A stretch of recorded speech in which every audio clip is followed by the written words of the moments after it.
Hello guys, അപ്പോൾ big ബോസിന്റെ ആദ്യ ദിവസത്തിന്റെ അപ്ഡേറ്റ്സ് അറിഞ്ഞാലോ? അപ്പോൾ നമ്മളെ എപ്പിസോഡ് തുടങ്ങുന്നത് തന്നെ നൈറ്റ് ആയിരുന്നു കേട്ടോ. തലേ ദിവസത്തെ നൈറ്റിലെ കാര്യമാണ് നമ്മൾ എപ്പിസോഡായിട്ട് തുടങ്ങുന്നത്. അതിൽ നമുക്ക് 3 പേർക്ക് ഒരു ബാൻഡ് കൊടുത്തിട്ടുണ്ടായിരുന്നു ബിഗ് ബോസ്. ഈ ബാൻഡ് മറ്റുള്ളവർ കൈക്കലാക്കണം, അതായിരുന്നു ബിഗ് ബോസ് കൊടുത്തിട്ടുണ്ടായിരുന്ന ടാസ്ക്. പക്ഷെ തൽക്കാലത്തേക്ക് ബിഗ് ബോസ് ടാസ്ക് നിർത്തിവെച്ചു.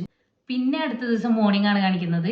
ആ മോർണിംഗിൽ അവർ എണീറ്റ് വന്നു. പിന്നെ ബിഗ് ബോസിന്റെ പാട്ടും കാര്യങ്ങളൊക്കെ വന്നിട്ട് പിന്നെ ഒരു ഡാൻസും കാര്യങ്ങളൊക്കെ ആയിട്ട് ഇങ്ങനെ പോകുന്നുണ്ട്. അതിനുശേഷം എല്ലാവരോടും ലിവിംഗ് റൂമിലേക്ക് വന്നിരിക്കാൻ പറഞ്ഞു കേട്ടോ. അപ്പോൾ എല്ലാവരും വന്നിരുന്ന് പിന്നെ അതിൻ്റെ ടാസ്കിൻ്റെ കാര്യമാണ് പിന്നെ വായിക്കുന്നത്. അതിൽ പറയുന്നതെന്ന് പറഞ്ഞാൽ ഫസ്റ്റ് നമുക്ക് യോഗ്യത, അതായത് ക്യാപ്റ്റൻ ആവാൻ യോഗ്യത ഇല്ലാത്ത ആളെ തിരഞ്ഞെടുക്കാനാണ് അതിൽ പറയുന്നത്. ഓരോരുത്തരും വന്നിട്ട് ക്യാപ്റ്റൻ ആവാൻ ഒട്ടും യോഗ്യത ഇല്ലാത്ത ആളുടെ മുഖത്തിട്ട് ഷേവിങ് ക്രീം തേക്കുക. അതായത് ഷേവിങ് ക്രീം തേക്കുകയും വേണം, അതുപോലെ തന്നെ എന്താണോ റീസൺ അത് പറയാൻ വേണം. ടാസ്കിനായിട്ട് 19 ഷേവിങ് ക്രീം ആൻഡ് പ്ലേറ്റും തരുന്നുണ്ട്. പിന്നെ അതുപോലെ തന്നെ സേഫ്റ്റിയുടെ ഭാഗമായിട്ട് കോട്ടൺ ബോളും പിന്നെ അതുപോലെ തന്നെ ഗ്ലാസും അവർക്ക് കൊടുക്കുന്നുണ്ട് കേട്ടോ. ഈ ഒരു ടാസ്കിൽ ഏറ്റവും കൂടുതൽ നമ്മൾ ക്യാപ്റ്റൻ ആവാൻ ഒട്ടും യോഗ്യത ഇല്ലാണ്ട് എല്ലാവരും തിരഞ്ഞെടുത്തിട്ടുള്ളത് കൂടുതലും നമ്മൾ അനീഷ് എന്നുള്ള ഒരു മത്സരാർത്ഥിനാണ്. അനീഷിനാണ് എല്ലാവരും തിരഞ്ഞെടുത്തിട്ടുള്ളത്. ഇതിൻ്റെ ഇടയിലാണ് ബിഗ് ബോസിന്റെ അനൗൺസ്മെന്റ് വരുന്നത്. ഏറ്റവും കൂടുതൽ ഷേവിംഗ് ക്രീം ആരുടെ മുഖത്താണ് തേച്ചിട്ടുള്ളതെന്ന് പറഞ്ഞാൽ അപ്പോൾ അനീഷാണ് നമ്മളെ എണീറ്റ് നിൽക്കുന്നത്. കാരണം ഏറ്റവും കൂടുതൽ ഒട്ടും ക്യാപ്റ്റനാവാൻ യോഗ്യത ഇല്ലാന്ന് എല്ലാവരും തിരഞ്ഞെടുത്തുള്ളത് അനീഷിനാണ്. അപ്പോൾ ബിഗ് ബോസിന്റെ സർപ്രൈസ് ആയിട്ടുള്ള ഒരു അനൗൺസ്മെന്റ് വരുന്നുണ്ട്. ഏറ്റവും കൂടുതൽ യോഗ്യത ഇല്ല എന്ന് പറഞ്ഞ അനീഷിനാണ് ഇപ്രാവശ്യം ക്യാപ്റ്റനായിട്ട് ബിഗ് ബോസ് തിരഞ്ഞെടുത്തുള്ളത്. അങ്ങനെ ക്യാപ്റ്റൻസി ടാസ്ക് ഒക്കെ കഴിഞ്ഞ് അതിൻ്റെ ഇടയിലാണ് നോമിനേഷൻ വന്നിട്ടുള്ളത്. നോമിനേഷൻ എന്ന് പറഞ്ഞാൽ നമുക്ക് ആ ഒരു നമ്മളെ ഹൗസിൽ 2 പേരെ നോമിനേറ്റ് ചെയ്യാം. അതിനുള്ള വ്യക്തമായിട്ടുള്ള കാര്യങ്ങളും പറയണം. അപ്പോൾ ബിഗ് ബോസ് വിളിച്ചിട്ട് എല്ലാവരും ഓരോരുത്തരെ പറയാൻ വേണ്ടി പോയിട്ടുണ്ട്. അതിൽ ഏറ്റവും കൂടുതൽ വോട്ട് വന്നിട്ടുള്ളത് നമ്മളെ ശൈത്യക്കാണ്. 8 വോട്ടുകളാണ് ശൈത്യക്ക് വന്നിട്ടുള്ളത്. അപ്പോൾ അതിൽ നോമിനേഷൻ അതിൽ കൂടെ കഴിയാണ് കേട്ടോ. അതിൻ്റെ ഇടയിൽ എല്ലാവരോടും ലിവിംഗ് റൂമിലേക്ക് വീണ്ടും വരാൻ പറഞ്ഞിട്ടുണ്ട്. എന്തിനാണെന്നോ, നമ്മളെ റൂൾ ബുക്കിന്റെ കാര്യം പറയാൻ. അതായത് പണിപ്പുര, അവർക്ക് പുറത്ത് ഒരു സ്പേസ് കൊടുത്തിട്ടുണ്ട് പണിപ്പുര എന്ന് പറഞ്ഞിട്ട്. അപ്പോൾ അത് എന്തിനാണ് എന്നുള്ളത് വിശദീകരിക്കുന്നുണ്ട്. അതെന്താണെന്ന് നമുക്ക് പറഞ്ഞുതരാം. ഇപ്പോൾ നമ്മളെല്ലാ മത്സരാർത്ഥികൾക്കും 3 പേർക്ക് ഒഴികെ ബാക്കിയുള്ള എല്ലാവർക്കും 2 ദിവസത്തെ സാധനങ്ങളെ അവർക്ക് ഡ്രസ്സും സാധനങ്ങളൊക്കെ ആയിട്ട് 2 ദിവസത്തെ മാത്രമേ അവർക്ക് ഇപ്പോൾ കൊടുത്തിട്ടുള്ളൂ.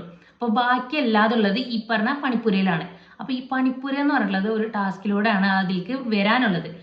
ഇതിൽ നമുക്ക് എല്ലാ പ്രാവശ്യം ലക്ഷറി ബഡ്ജറ്റ് കാര്യങ്ങളും അങ്ങനെയൊക്കെ ഉണ്ടാവും. പക്ഷേ ഇപ്രാവശ്യം അതിൽ ഒരു ചേഞ്ച് വന്നിട്ടുണ്ട്. ലക്ഷറി സാധനങ്ങളൊക്കെ ആയിട്ട് പണിപ്പുരയിലാണുള്ളത്. പല ടാസ്കുകളുണ്ട്. അപ്പോൾ ആ ഒരു ടാസ്കിൽ കൂടെയാണ് നമ്മൾ പണിപ്പുരയിൽ പോകേണ്ടത്. അതിന് അവർക്ക് ഒരു ടൈമും കൊടുത്തിട്ടുണ്ട്.